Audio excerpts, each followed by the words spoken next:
Imagine this. You're lying in bed, scrolling through your phone, watching the time tick by as your to-do list remains untouched. That nagging feeling of guilt starts to creep in, but you push it aside. Tomorrow. You'll get to it tomorrow, right? But here's the truth. Tomorrow rarely comes. And if you keep waiting for the right moment, it may never show up. The harsh reality is, every second you procrastinate is a second you'll never get back. So, what's stopping you from taking action right now?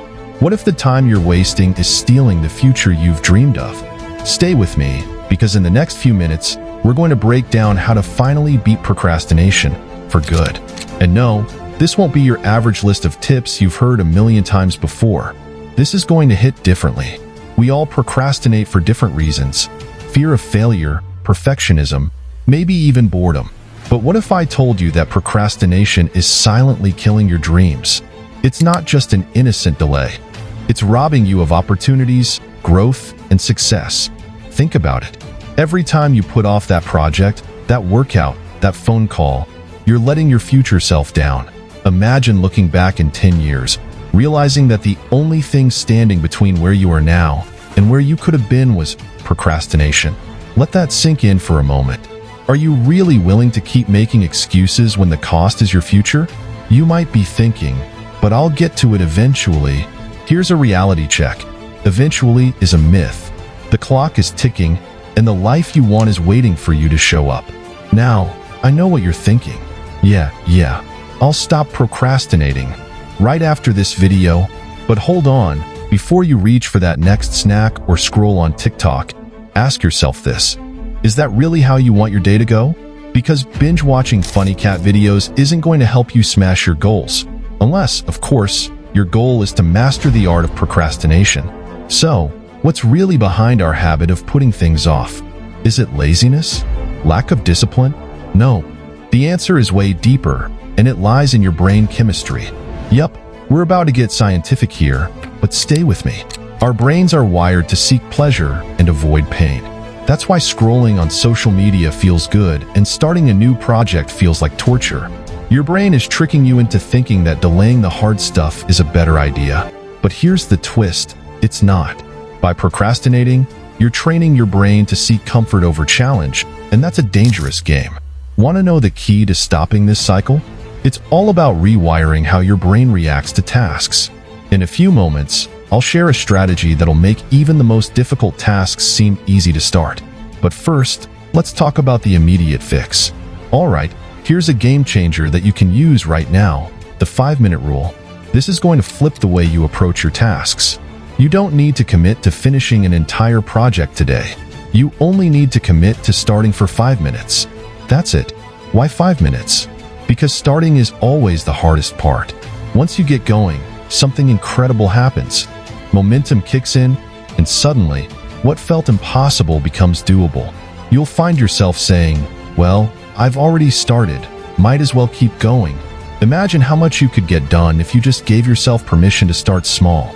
Spoiler alert, it's a lot more than you think. Quick question, if I asked you to run a marathon right now, would you do it?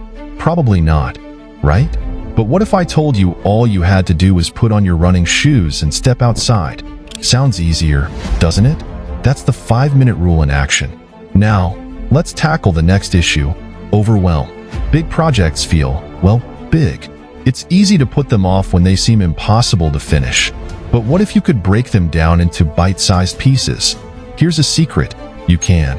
And when you do, each small win builds confidence and momentum. Every step forward, no matter how small, brings you closer to the finish line. Picture this. You're chipping away at your goals, piece by piece, and before you know it, you've made massive progress. The key is to stop looking at the whole mountain and focus on climbing just one step at a time.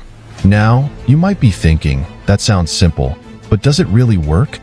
Stick around, because what I'm about to share next will make sure you never slip back into procrastination again.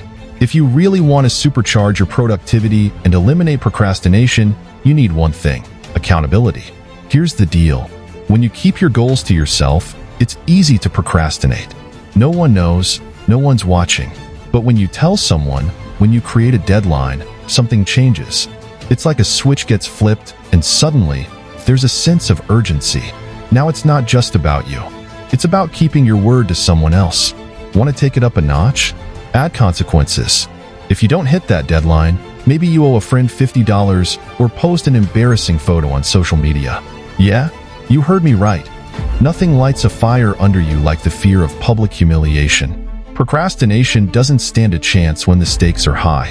And hey, if you ever find yourself procrastinating again, just imagine explaining to your future self why you spent 2 hours perfecting your Spotify playlist instead of finishing that important project. That should do the trick. So, there you have it. You now know why you procrastinate, how to start small, and how to keep yourself accountable. But here's the kicker. None of this matters if you don't take action right now. You're standing at a crossroads. You can either close this video and continue down the same path, or you can use what you've learned to completely transform the way you approach your goals. What's it going to be? The choice is yours, but I'll leave you with this. If you want to create a future that excites you, one where you look back with pride, not regret, it all starts today. So, what's your next move?